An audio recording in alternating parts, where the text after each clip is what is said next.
If it's Tuesday, the Trump administration moves to cut all remaining government contracts and ties with Harvard as the president ramps up his fight against higher education institutions under the guise of combating anti-Semitism.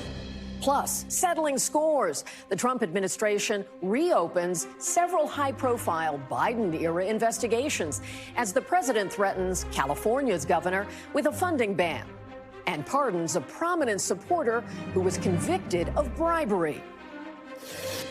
And President Trump blasts President Putin again, this time warning the Russian leader that he's, quote, playing with fire as Moscow unleashes another large-scale attack on Ukraine.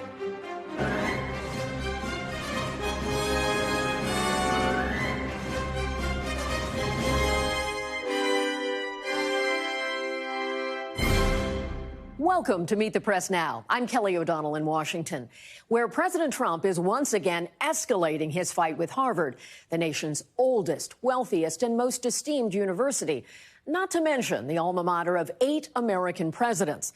Mr. Trump now seeking to cut off all federal contracts with the Ivy League school, which he has maligned as a threat to democracy. NBC News has obtained a copy of a letter sent by the General Services Administration to all federal agencies, encouraging them to seek alternative vendors for future services where you had previously considered Harvard.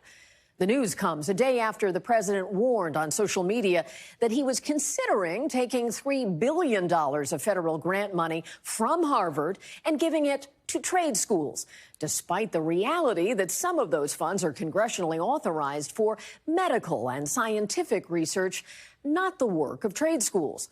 Harvard's president says the Trump administration's ongoing attacks on his university could have serious and long-term effects on all Americans. I would say that the federal government has the authority through the budgeting process to reallocate funds. But the question to ask is, what problem is he trying to solve by doing that? The money that goes to research universities in the form of grants and contracts, which is almost all of the federal support that we get, is used to pay for work that we perform at the behest of the government. I'm less concerned about whether it goes to a trade school or if it goes to some other project, like working on highways.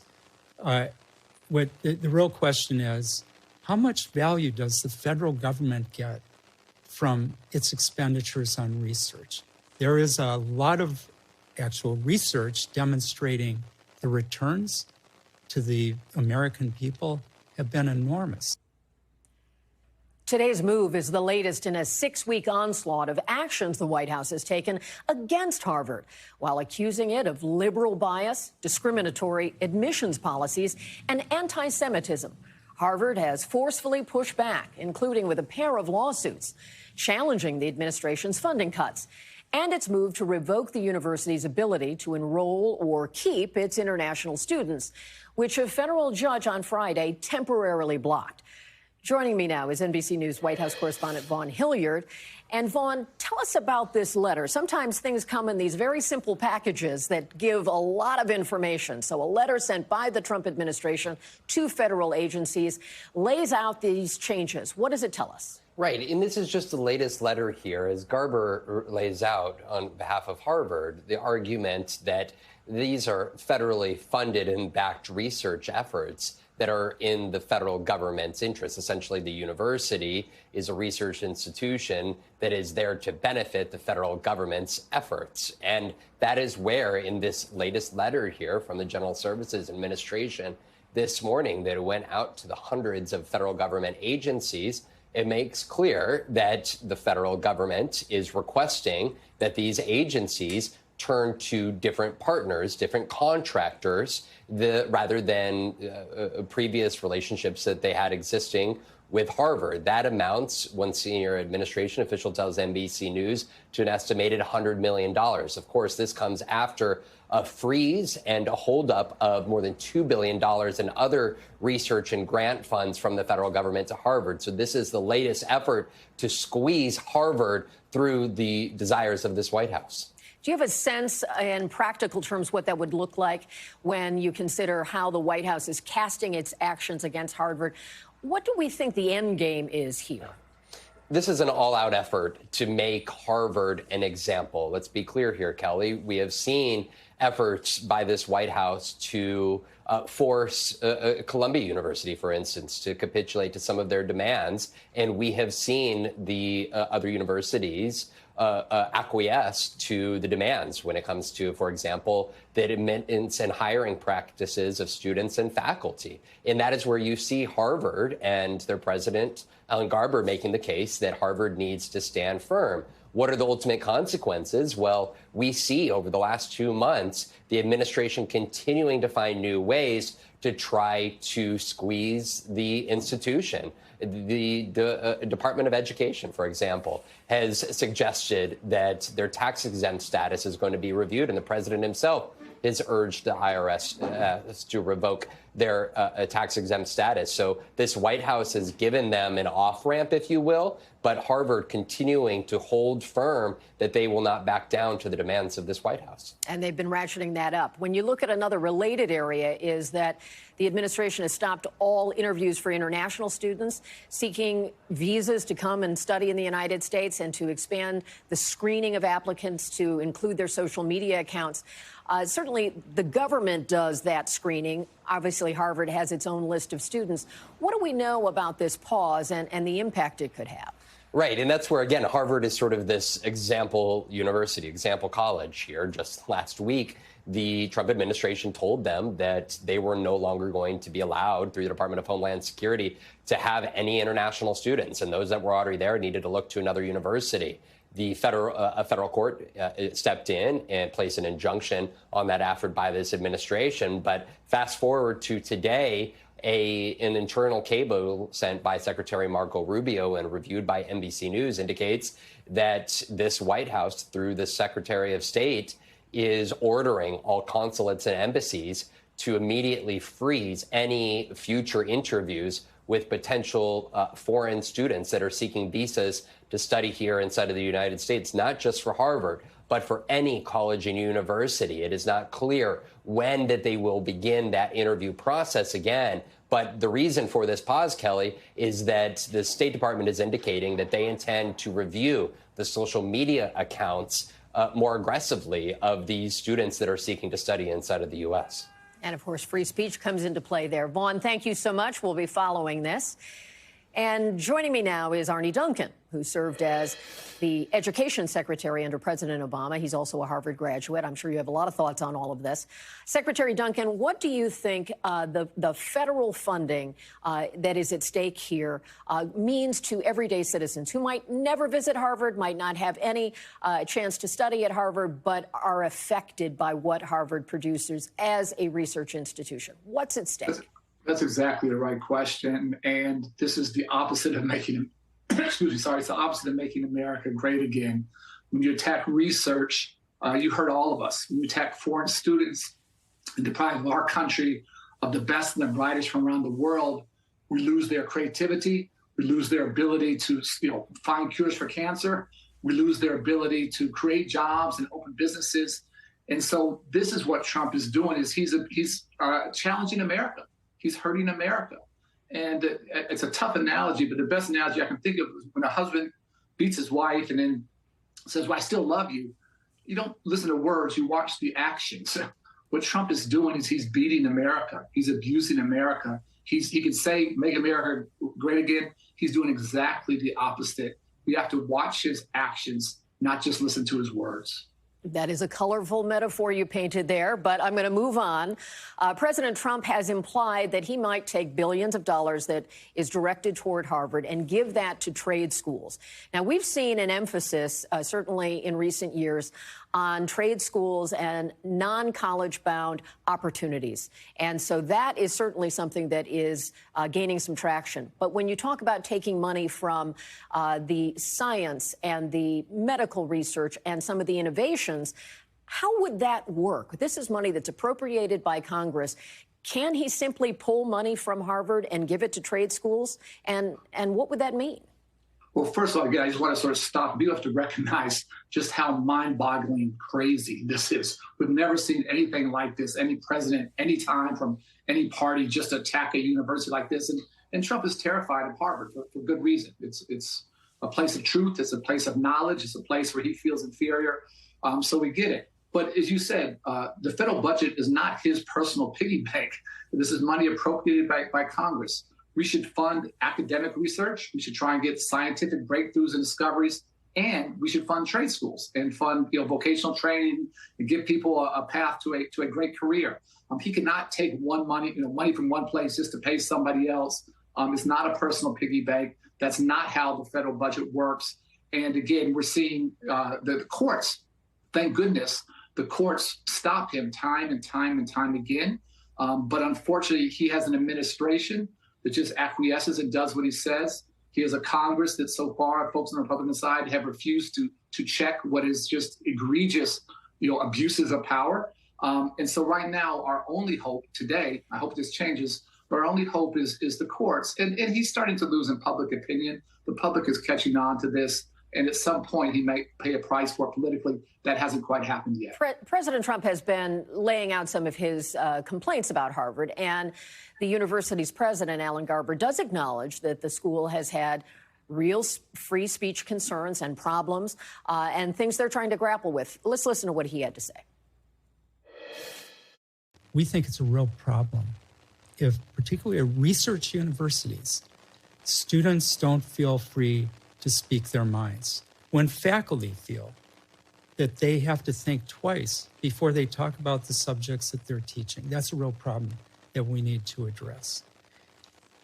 And it's particularly concerning when people who have views that they think are unpopular, and the administration and others have said conservatives are too few on campus and their views are not welcome. As we wrap up here, you have experience as an education secretary giving advice to these institutions. What would you say about how they can best address that reality, that they recognize there are some issues on campus where they'd like to see an expansion of free speech and tolerance and so forth? Yeah, well, no university in America is perfect, and Harvard will never be perfect. And every university every day is trying to get better and create that environment. Again, that's we're all trying to get better. There's no perfection in this. The goal is always progress. What's unprecedented is a U.S. president trying to attack a university that actually terrifies him. And we've never seen anything like this. That's what has to change. Harvard will continue to get better. Harvard will always be extraordinary, but there's always room for improvement. What has to change is the behavior of a president that is absolutely out of control. So appreciate your time today, Arne Duncan, former Secretary of Education. Thank you so much. Thank you. And we're turning now to President Trump's use of executive power in reshaping the FBI. Yesterday, Deputy Director and former Fox News host Dan Bongino announced the agency will reopen and re-examine several investigations dating back to the Biden administration. In a post on X, Bongino identified 3 cases the FBI will further examine. You may remember the unsolved case from 2021 where pipe bombs were planted outside the DNC and RNC headquarters here in Washington around January 6th. There was also the baggie of cocaine found at a White House entrance back in 2023, and the leak of the unpublished Supreme Court ruling in the Dobbs case that overturned Roe v. Wade. Those are all prominent cases they want to reopen. Joining me now on set is NBC News Justice and Intelligence correspondent Ken Dilanian. And Ken, good to have you with us here. What does this mean to reach back in time and to revisit cases that the Department of Justice and the FBI have been working on or even completed? Well, the FBI hasn't explained why they're doing this, Kelly. And in fact, it's not even clear the Dobbs leak was a crime. There was no previous criminal investigation into that. Supreme Court looked at that. Exactly, an administrative investigation. But there's an obvious context here, and that is that Dan Bongino and Kash Patel, his boss, for years fomented conspiracy theories about alleged FBI misconduct around things like the Jeffrey Epstein case. And their MAGA base is getting restless. And they did an interview recently on Fox News where they said, for example, that they believe Jeffrey Epstein committed suicide. And they got a lot of blowback on that. So now they're finding these cases where they can say, hey, here's some stuff we can look into that may have been Biden-era misconduct. And specifically on the FBI pipe bomb investigation, Dan Bongino spent months saying that he believed that there was a cover-up, that the FBI was lying when they said they didn't know the identity of the suspect. Now, he hasn't said that since he's now he's in power. the job. Exactly. Yes. But he actually reposted the other day an FBI appeal for information from the public suggesting that he had come around on this issue. But it's clear that he wants more information about it. And so this is I'm seeing this as kind of a sop to the MAGA base that is saying, wait a second, where are the people taken out in handcuffs and things like that? So to satisfy what has been kind of an appetite for more answers, and maybe the answers aren't going to be all that satisfying when they actually get them. Well, judging by the reaction to Dan Bongino's post on X, people aren't satisfied. I mean, it's really remarkable to look and see very prominent MAGA supporters with large followings saying, wait a second, what about Epstein? What about the Donald Trump assassination, which many people, they believe was an inside job? And those are things that realistically Dan Bongino and Kash Patel are never going to be able to deliver on, but perhaps they can deliver on these cases. The shift in being an outsider to actually having responsibilities. Thank you, Ken. Appreciate that very much. Thanks.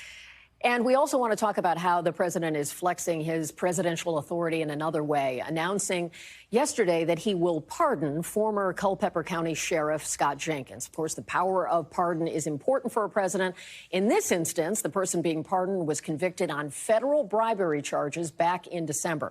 Jenkins, a prominent local Trump supporter, was sentenced to 10 years in prison for accepting more than $75,000 in bribes in exchange for appointing several Virginia businessmen as auxiliary deputies. But in a social media post, President Trump said the former sheriff doesn't deserve to spend a single day in jail, claiming that Jenkins was a victim of the Biden Justice Department. And joining me now on set is NBC News Justice reporter Ryan Riley. You've been tracking this. What stands out most to you about this individual being given the benefit of presidential pardon and how it might not fit into the normal way this is done? Yeah, I mean, I think that he's made him explicit. He's made himself to be this Trump supporter and said that that's why he's being targeted. And that has been a very appealing, angle that they've been able to work with the Trump administration itself. And you've seen several instances of this before. If someone can say that, this is the reason that they went after me, they can point to Donald Trump's previous experience with the criminal justice system himself as a recent federal criminal defendant and sort of link up with that. So I think it's sort of about working those angles off. And remember, Kelly, this case involved a lot of undercover FBI agents. It involved a cooperator. And so there's a lot of video evidence. And he was convicted locally by a jury here, right? Like in Virginia of his people who sat on that jury must be wondering. They gave up their time. They listened to the evidence, and they're among those who must be wondering what happened here. But when you talk about evidence, you're right. This isn't just saying there was weaponization. There is supporting evidence. What have we seen? What does the record show about this case? Undercover video of these exchanges, right? So you're seeing some of that undercover video on the screen now. The allegation here is that he was giving out the ability basically to bring a weapon across state lines by making them these auxiliary deputies in direct exchange for cash often. That involved not only local individuals who were prosecuted alongside him, but it also involved those undercover agents. So they have this really extensive evidence of this pattern, they say, of these donations being made and then these abilities being given. And you have some new reporting on what has been going on with the approach to pardons. Tell us what you've learned. Yeah, so Ed Martin, who was the interim U.S. attorney for the District of Columbia, he also is the director of this weaponization working group that's within the Justice Department.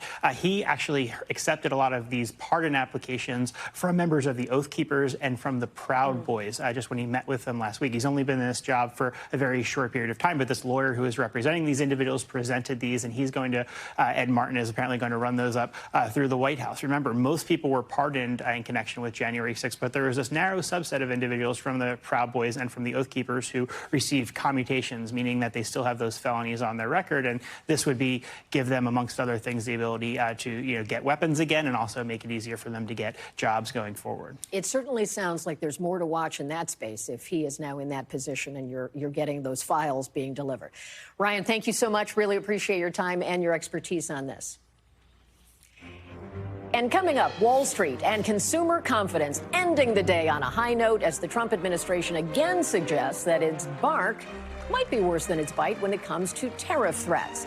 Plus, the CDC is no longer recommending the COVID-19 vaccine for millions of Americans. We'll explain who's affected and why the guidance is changing.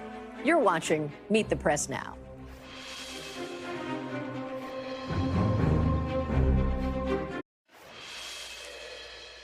Welcome back. Good to have you with us. The economic roller coaster of the second Trump administration rolls on. Buckle up, everybody. As stocks today recouped some of the market's recent losses on the news that the president would postpone a potentially massive hike in tariffs on goods from Europe to allow more time for trade talks. After making the announcement yesterday, when markets were closed for the Memorial Day holiday, the president posted today, "I've just been informed that the EU has called to quickly establish meeting dates. This is a positive event."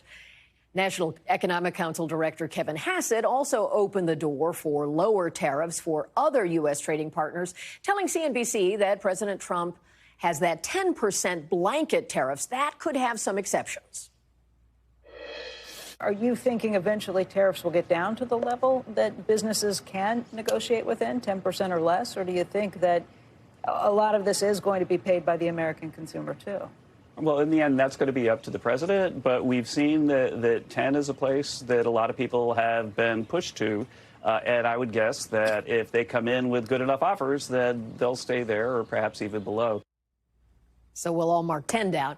Additionally, the administration's recent willingness to step back from the brink of a runaway trade war with China boosted consumer confidence in May, reversing 5 straight months of declines. NBC News business and data correspondent Brian Chung has the latest on all of this. And Brian, when we talked to you after the announcement, it felt like markets didn't believe the president's threats on the EU. And now that the deadline has been pushed back and markets are up a bit, what's your take on what we saw in the markets today? Yeah, well, look, I mean, it was undoubtedly a great day for markets when you consider that not just the Dow Jones, but the other measures of the market, the S&P 500 and the tech-heavy NASDAQ indexes were also up substantially higher today in trading. I think that this underscores not just necessarily the optimism out of what's going on specifically with the European Union and the United States conversations, but by extensions, conversations around the world as well. As we know, the president has been particularly critical of the European Union. I think that some of the actions that he took at the end of last week by threatening this 50% tariff were in part due to his dislike of the European Union taking the posture of if these conversations don't go well, the European Union would take counteracting and impose their own countervailing tariffs. But again, the story here is that if there is positive development and positive optimism, as the president had described it in his Truth Social post with the European Union, then maybe he's open to good faith negotiating with other countries as well. I think that's why we saw markets rising, not just because of the EU, but the many other countries that the United States is trying to simultaneously negotiate with as well. And we heard a bit of that in what we played with Kevin Hassett and what he said this morning, and that the tariffs could go below 10% if there's a good deal to be made. What do you think of that comment? Is that setting kind of a new bar? And do you see that stocks could be affected by this just by sort of watching how it's been ratcheted down? Yeah, I think it underscores the point that I was just making, which is that naturally the conversation that the president had, talked about and referred to on this Truth Social post was limited to the European Union, which is indeed a more complicated situation than, say, negotiations with other countries, because it's a block of dozens of countries that we're talking about. But again, the natural question, as put forth by our colleagues over at CNBC, is what does this mean for all the other negotiations that are going on, where in many cases they are facing that baseline 10% tariff, which, by the way, is still substantially higher than it was prior to January 20th. So, Kevin Hassett, by saying that they could also go down, it just reinforces the view among markets, among investors, among small businesses and big businesses that some of these tariffs are likely to go down before they go back up. But of course, with this administration, we never really know. We've been really on the tether back and forth. We've been watching consumer confidence, too, and it was up in the month of May. And that is a month that we saw the president back down from the giant tariffs at 145% on China. And do you see those as being related? Yeah, absolutely. I mean, I think that the trend that we've seen as of late is that when tariffs are dramatically ratcheted up, we see the stock market sell off and we see consumer confidence drop. However, on the other side, when the tariffs are delayed or canceled or reversed or lowered, then we see the stock market go back up and we see consumer confidence come back up as well. Again, the numbers that we're talking about, you showed the CNBC report just there. Consumer confidence bounced back in May. What happened in May? Well, we saw a lot of the paring back of the tariffs that were announced by the president, or at least delayed. now. Of course, once we get to the first week of July, because I want to remind people, we have not removed the tariffs. We just put a 90-day delay in many cases on those. Same situation with China, where we de-escalated the temperature of the tariffs. Well, yeah, those conversations will become much more relevant once we get to that first week of July. Markets, consumers, businesses will also be dialed into all of those developments very closely. No summer vacation for you, Brian. You've got to be on Not it at every all. day. Oh, I'll be right here. Thank you so much for your time. We really appreciate it. We want to turn now to an announcement today from Health and Human Services Secretary Robert F. Kennedy Jr. that marks a major change to vaccine recommendations in this country. I couldn't be more pleased to announce that as of today, the COVID vaccine for healthy children and healthy pregnant women has been removed from the CDC recommended immunization schedule. So that was a 1-minute video announcement posted on X, where Kennedy went on to decry the Biden administration for recommending, quote, yet another COVID shot for children, saying there's no clinical data to support it. And the head of the NIH, the National Institutes of Health, called the change common sense and good science. The CDC previously recommended everyone 6 months and older should get a routine COVID shot. This is just the latest vaccine-related change at HHS under RFK Jr., who is, and you know, he's been a vocal vaccine skeptic and has at times trafficked in misinformation surrounding vaccines for decades. NBC News medical reporter Erica Edwards joins us now to talk through some of these changes. Erica, thank you for being with us. Is there truth to what Secretary Kennedy said and the NIH director are saying about science pointing to making this change? Hey, Kelly. Well, the answer is no. The CDC lists pregnancy itself as a major risk factor for complications from COVID. During the pandemic, doctors routinely saw pregnant women in the hospital and dying from COVID. Now, today, the American College of Obstetricians and Gynecologists issued a statement saying, we have seen firsthand how dangerous COVID infection can be during pregnancy and for newborns who depend on maternal antibodies from the vaccine for protection. We also understand that despite the change in recommendations from HHS, the science has not changed. It is very clear that COVID infection during pregnancy can be catastrophic and lead to major disability. Now, the American Academy of Pediatrics also this afternoon told me that it was not consulted about today's change. Meanwhile, pediatricians still tell me, Kelly, that they are seeing kids in the ER sick with COVID. And how are vaccines schedulally changed in this way? When they make a change on the recommendations, is it normal to do it like this? Because we didn't hear directly from the CDC here.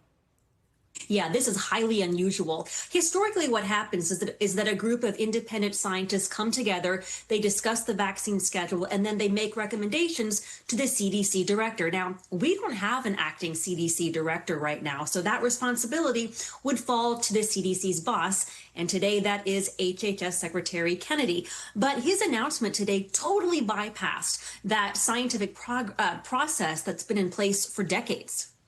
And that's the kind of thing people have worried about with Kennedy's stewardship. Would he be following the norms and the practices here? There's also a factor, a very practical one, about cost. If you change the recommendations, does that impact the price people pay or whether their insurance provides access to these COVID vaccines?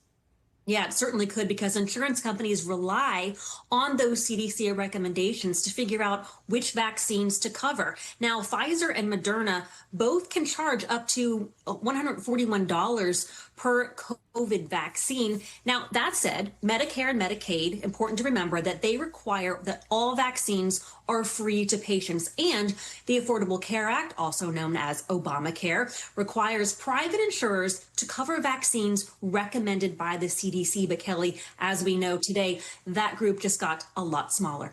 And many people will have questions ongoing on this. Erica, thank you for your expertise and the reporting you did for us.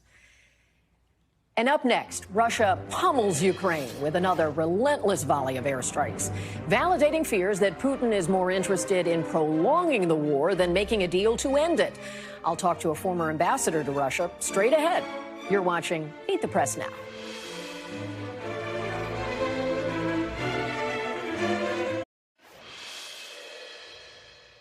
And welcome back.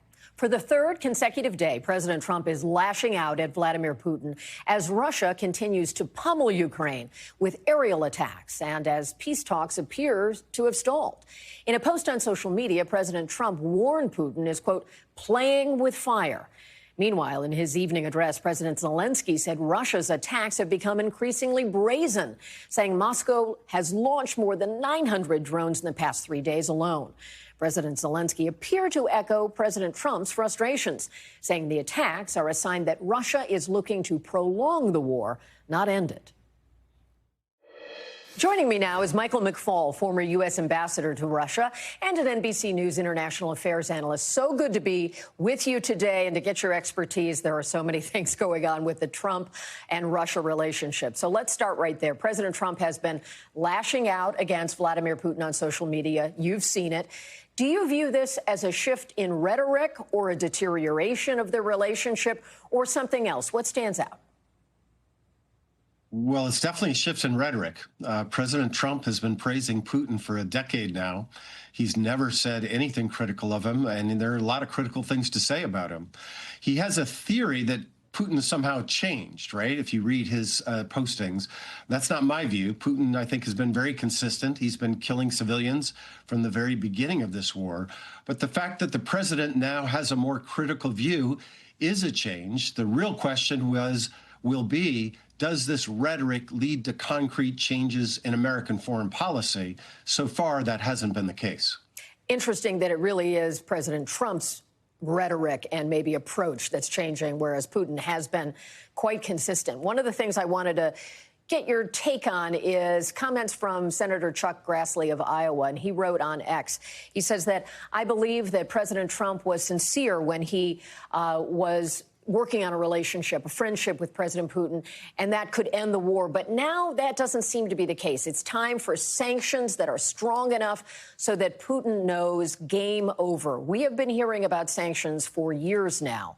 What's left in the sanctions tank, and what would that look like? Well, first, I agree that Plan A hasn't worked. President Trump tried to court Putin. He tried to give him concessions. Basically everything he wanted, and then he tried to pressure the Ukrainians. That was his strategy for getting a peace deal. It hasn't worked, so he has to go to Plan B if he wants to achieve his objectives. And I think it's a combination of both sanctions and new military assistance. If President Trump does not continue to provide military assistance, Putin thinks that time is on his side, and he could be right about that. So it's a combination of both. And with respect to sanctions, there are many, many more things that we can do. This notion that it's completely exhausted is simply not true. We could start by banning the entire it's called the shadow fleet that they're shipping their oil and gas on, their oil, excuse me. If we put all those ships on notice that they cannot go to ports in the West, that would have a big impact. We could seize their assets. We've been sitting on billions of dollars of Russian central bank assets for years. So have the Europeans. You want to get Putin's attention? Seize those assets now and give them to the Ukrainians. That's interesting because you really get the sense of the stick with that. When you talk about military aid, Germany announced yesterday that it would lift all of the range restrictions on weapons that it sends to Ukraine. We've seen that over the last few years where some of those who've been helping Ukraine have been concerned about those munitions or ordnance going into Russia. And so Germany would be the last of the Western allies to lift this. How do you think that could have a practical impact in the conflict? It's the right decision. I wish it would have been made years ago, but it's the right decision. And I think the only way we in the West will convince Putin to stop fighting is when he no longer thinks that his armed forces occupying Ukraine can advance. And the only way to stop them from advancing is to arm the Ukrainians with the weapons they need to stop the Russian soldiers on the battlefield. I hate to make it so simplistic, but it is just that simple. Talking won't get Putin to stop. He's made very clear that he has the same objectives that he had in 2022. That's the only way to actually get to a peace negotiation. And do you have a sense that there is something you are looking for from President Trump that would change the dynamic? He has threatened to walk away from peace negotiations. Is that something that would make a difference here, or is there something you're looking for in rhetoric that could show that there is a next step in this? I'm looking for him to meet his rhetoric with his actions. He's threatened sanctions many times on social media. He's never imposed sanctions. And think about it. We're sanctioning all kinds of our allies right now with tariffs. Russia, under the Trump administration, has never experienced an increase in sanctions. So very concretely, if the president wants to get Putin's attention, that's what he should do. Match actions with his strong words. We will watch that space. Always good to get your insights. Thank you, Ambassador McFaul. So good to have your time. Thanks for having me. And now, with tensions high between Canada and the United States, Britain's King Charles delivered a symbolic show of support for Canada, opening the country's 45th session of Parliament. The invitation to the King, who, as you know, is Canada's head of state, came earlier this month from the new Prime Minister, Mark Carney, following repeated threats by President Trump to annex Canada as the, quote, 51st state. Today's address, officially called the Throne Speech, is traditionally delivered from the throne in Canada's Senate chamber. It's usually given by the Governor-General, who represents the monarchy in Canada. A reigning king or queen delivering the address in person is, in fact, rare. The last time it happened was back in 1977, while King Charles did not mention President Trump by name. He spoke firmly about Canada's sovereignty. Today, Canada faces another critical moment. Democracy, pluralism, the rule of law, self-determination, and freedom are values which Canadians hold dear, and ones which the government is determined to protect. As the anthem reminds us, the true north is indeed strong and free. And it's important to note that the King is a nonpartisan head of government, and the speech was written for him by the Canadian government. After the break, the countdown is on to one of the year's most competitive primary contests. And you know what that means. Steve Kornacki is at the big board tracking where the race for New Jersey governor stands. With just 2 weeks to go until voters hit the polls, you're watching Meet the Press Now.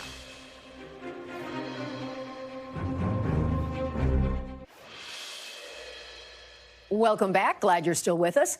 We're just 2 weeks away from the primary day in one of the country's most high-profile primary elections of the year, the race to be the next governor of New Jersey.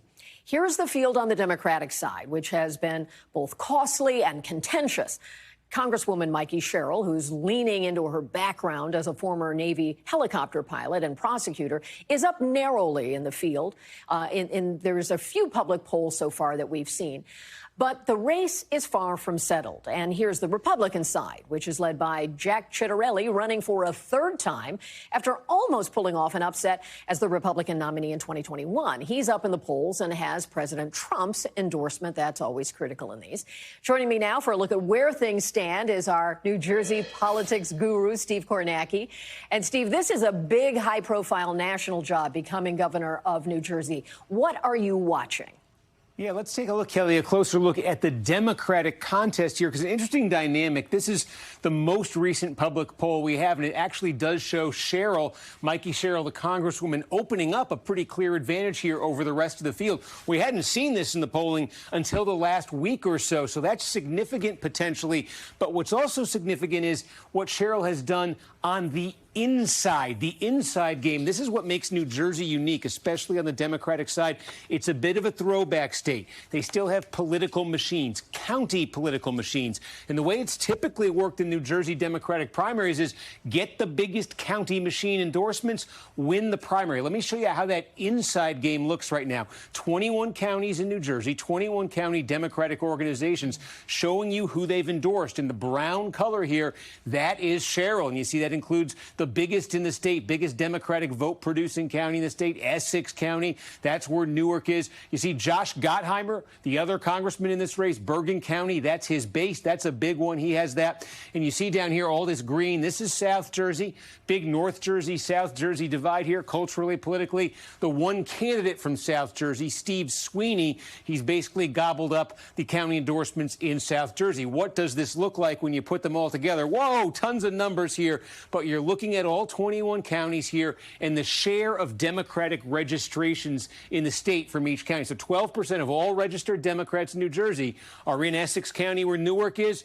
Cheryl has the endorsement there. Look, she's got other big ones. Middlesex, Hudson, Union. You add these all together, Cheryl's support makes up 60%. The counties that are backing Cheryl make up 60% of all of the Democratic vote in New Jersey. No one else comes close to this. So traditionally in New Jersey, this would be it. Cheryl would win almost certainly based on this, because what the county organizations have been able to do in the past, they're able to give you a special place on the primary ballot in that county. It's very easy to see, hard to miss. You're grouped with an official slogan, an official logo, and it's almost been unbeatable. Well, that county line was undone by a court ruling last year. So this is the first time you won't have that preferred ballot position, but these organizations can still campaign for, put mailers out, send their volunteers out for Cheryl. So she's got the lead in the polling right now.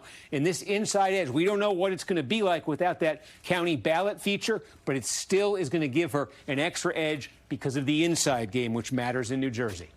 It's always exciting when another big primary day is approaching. Thank you, Steve Kornacki. We appreciate your time and expertise, especially there. Still to come, Trump versus everyone else, the administration's escalating fight against the president's perceived enemies, and the political fallout. The panel is next. You're watching Meet the Press Now.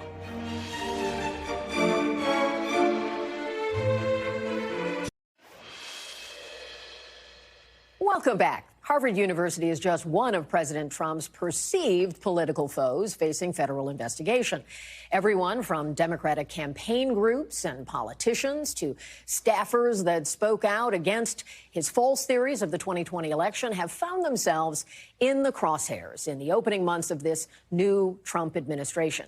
And joining me now on set is Leanne Caldwell, chief Washington correspondent for Puck, Naveen Nayak, president of the Center for American Progress Action Fund, and Rob Bluey, president and executive editor of the Daily Signal. Leanne, let me start with you. Welcome all. When we talk about the retribution campaign that the president promised, although at times he also said success would be the answer, what are we seeing in how you think these actions, all these enemies, how that is either filling that promise or just playing out sort of the mindset of President Trump? Yeah, well, retribution is absolutely still on the mind of President Trump. It's evident on almost his daily actions, on decisions he makes. Harvard, an institution that is not backing down, is one that Donald Trump continues to go after because he also doesn't appreciate the fight. You see the ones who do back down, some of the law firms who, have backed away. Made agreements. Have made agreements, yeah. Yeah, and so Donald Trump is continuing to go after those where he thinks that he can, using federal funds and any way he can control the federal bureaucracy to target some of these people and institutions. But the federal funds, he does not have direct control over that. That's appropriated money, even though he talks about it and can direct some things within administrative departments. When you talk about the big, beautiful bill that is through the House, but will now face the Senate when it comes back, what is your sense of how this is going to play out in terms of changes? He's acknowledged changes are coming. Should we prepare ourselves for some big speed bumps? On the big, beautiful bill? Yes. Yes. So now it's headed to the Senate. The Senate is going to change their big, beautiful bill from the House version. There's many ways that it could change, including the Inflation Reduction Act, where actually there are senators who don't want some of these tax credits from the Biden-era renewable energy tax credits to go away. They are benefiting their states and their districts. That could be one fight. There could be steeper cuts to Medicaid. That's what some senators want. There's some who don't. But there are going to be lots of changes. And this is just the next step. And Donald Trump is going to have to get involved again, like he did in the House, to get this over the finish line. Often his involvement seems to be that final step. When you look at sort of the retribution agenda that is out there right now, what stands out to you? And are there any entities or sectors of American life that you think could be next? Listen, I think this is one of the conflicts of Donald Trump, is that he usually just campaigns and is now governing with a very small sliver of Americans in mind, right? That's his MAGA base. He promised retribution, but I think for the vast majority of Americans, that's not what they wanted and not what they cared about. They were also listening to the other part of his promises, which were economic issues. Yeah, I'm going to deal with the inflation and the economy. The problem for Donald Trump is he's really failing on that bigger promise to the American people, and he's only kind of governing with an eye towards amassing power for himself and attacking and weakening anyone who is deemed an opponent. So whether that's elite universities, it is only those on the left that don't hold him in high regard that he wants to attack, nonprofit institutions. The list is long, legal institutions. I think we should expect that this is going to be 4 years of this, and this is why I think it's really important for a broader segment of civil society, not just on the left, but actually engaging folks on the center right who will not tolerate this sort of abuse of power and throwing away of sort of constitutional rights. And if we don't build that broader coalition, you're going to see Donald Trump and those around him continue to attack anyone who they deem an opponent. And those who support federalism, who don't want interference at every level, that certainly comes into play as well. When you see how, for example, the Harvard battle is going, because Harvard pushes back, they get more incoming from the president. Sometimes it feels like he's filling pauses in his week, too, adding another iteration to this. They have talked about wanting to make some changes to be responsive to some of his underlying concerns.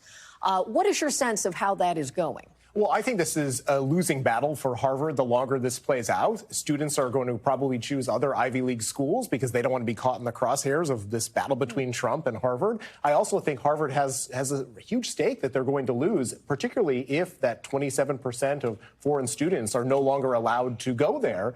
And I know that the judge has put the temporary restraining order, but that's not the end of this fight. And then the additional piece of this is the research dollars that he's pulling from Harvard. And so there are big implications for Harvard's bottom line. But is he going too far? Because I don't think these are well-established institutions of scientific study. And when you pull the money back, that break in the continuity could have long-term impact. If I was in the position of Harvard's president, I would say, I don't want the federal money. I'm going to go the route of Hillsdale College. I'm going to do things on my own. So the federal government has no say in how I run my operations. As long as the taxpayers have a stake in this, I think that Donald Trump is very different, though. Well, let's just be clear. This is not anymore about a public interest that Donald Trump is weighing in on, right? The purported argument initially was around anti-Semitism, where you actually had a lot of people at Harvard, including the new president, recognizing this is a challenge and something to be done. This is not that. These are attacks on who Harvard hires, who gets to go to Harvard, only because Donald Trump doesn't agree with this is an ideological fight, which once upon a time conservatives didn't support the federal government intruding on private enterprise. And why Harvard is except when it's taxpayer dollars that are at stake here. And that's the same debate that we're having over NPR and PBS right now, and why you see conservatives in Congress. Once upon a time, conservatives would not have supported a Democrat withholding taxpayer dollars unless a private entity hired who they wanted them to hire. Well, this isn't like that ancient history. These were very bright lines for conservatives. And there were plenty of Republicans who voted for funding for public broadcasting and other things over the years.